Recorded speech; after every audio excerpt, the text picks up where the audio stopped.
Well, hello Mechanics 10. This is Mr. Martins, and I've just got a little video to show you exactly what I want you to do today. I know that I had told you that we were going to do something in the shop, but I was thinking about it and thinking all the people who were missing that I hadn't get to talk to on Friday, so I decided we're going to do a little something different.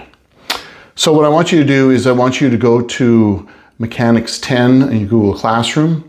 You're going to scroll all the way down to the very bottom. When you get to the bottom, you're going to see Mr. Martins is not here. What do I do now?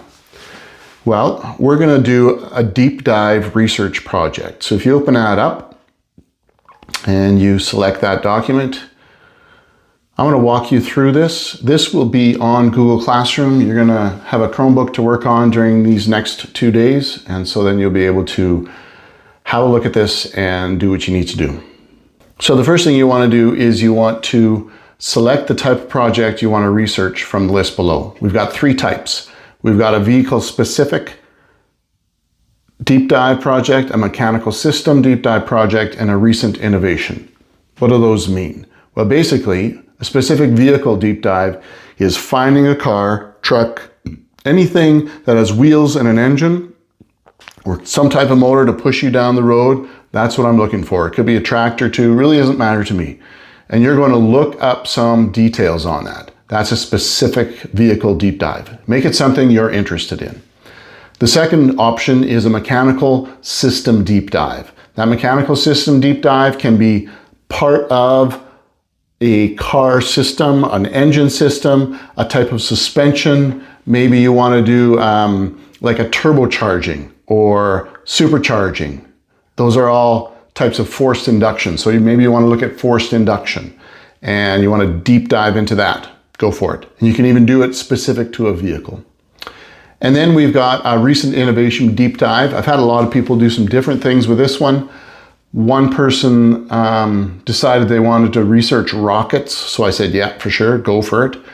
Most of the time it'll be something that is kind of new, like different types of drivetrain, a different type of engine maybe. I know we've got hydrogen engines out there that are really starting to take over and probably will replace the push for electric vehicles. So you can do something like that if you want.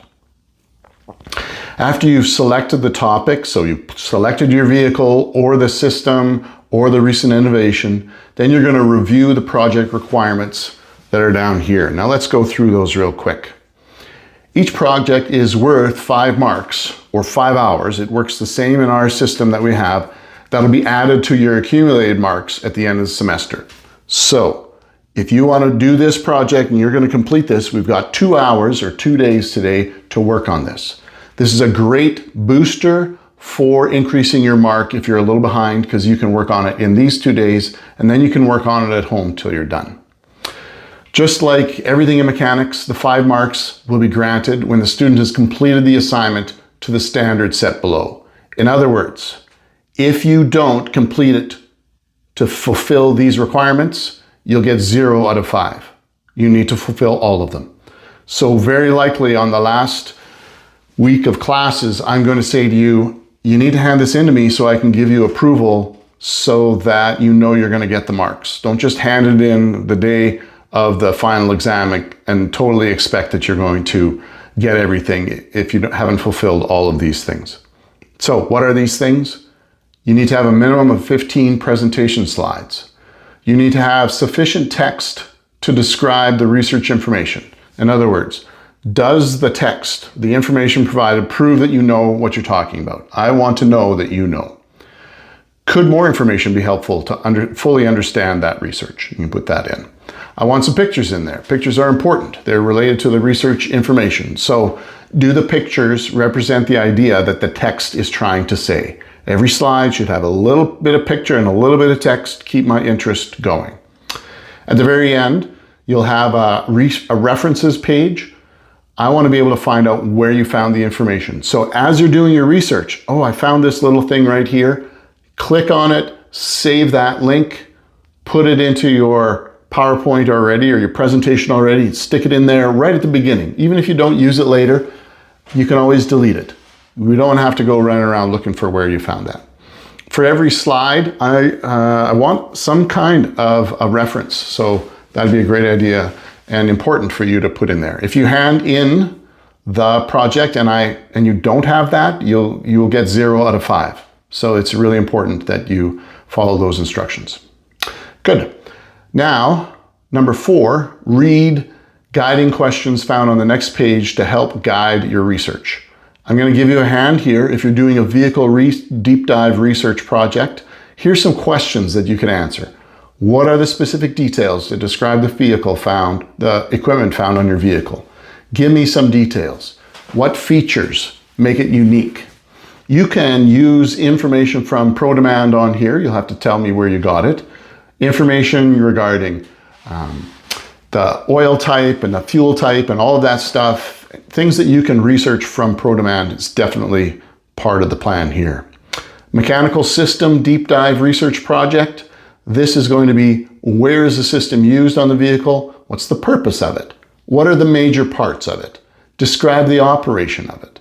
What are potential problems? These are great questions to help you understand and push your project research. And the last one, if you're going to do a recent innovation, use the following questions to guide your research. Describe in detail the operation. How does it work? Is there a technology that this recent innovation replaces? If it's a new valve train system, what does that replace? The old valve train system. Well, how is it different? What innovation precluded the development of the innovation you've chosen? In other words, what came and helped the innovation happen? What innovation led to this innovation? There's lots of things like that. What problems were encountered in this innovation when it was being developed? And we've got a number of questions there. So I want you to think about that. I would suggest that in the first 2 days, you have selected the type of project, you have selected what the topic will be for that project, and you have begun to research and understand exactly what you're going to put into those projects. I would say by day 2, you should have most of your research done, and you should have selected everything. Then it's a matter of putting it all together. If I happen to be missing before the end of the semester again, then this is what you'll be working on.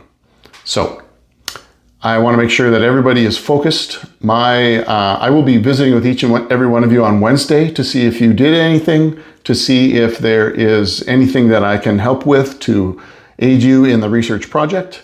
And yeah, so I want to hear from your sub that everything worked well and you worked hard. And if I get a report that that has not happened, then there's going to be consequences in the shop. Sounds good? We'll talk to you on Wednesday.